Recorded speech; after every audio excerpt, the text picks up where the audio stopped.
High, my name is Sakshi and this is Goa series part 2.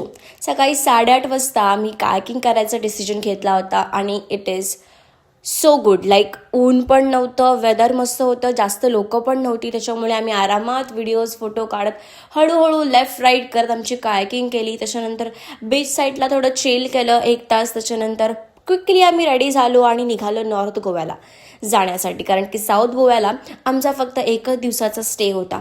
On the way जाताना आम्ही काही spots बघितले, म्हणजे एकच स्पॉट्स बघितला ॲक्च्युली, तो म्हणजे काबुतेरामा. तिकडचे रेस्टॉरंट्स बंद होते, पण आम्ही फोटोज व्हिडिओज वगैरे काढले आणि आम्ही लंचसाठी थांबलो रिट्स क्लासिकला. तिथे आम्ही व्हेज ऑप्शन पण होते आणि नॉनव्हेज पण होतं.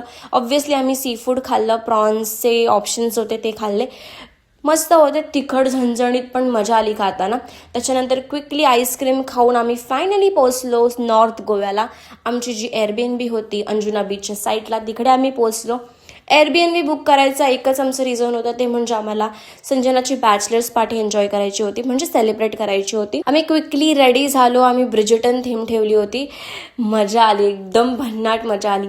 खूप सारे फोटोज व्हिडिओज आणि खूप सारे रील्स काढल्यानंतर फायनली 11 वाजता आम्ही डिनरला खाली गेलो. खालीच एक कॅफे होतं, तिथे जाऊन ऑब्व्हियसली आम्ही काय खाणार, chicken, French fries, pizza, sandwiches खाऊन आम्ही आमचा पेट उभारला आणि असा आम्ही स्पेंड केला डे 2 इन गोवा.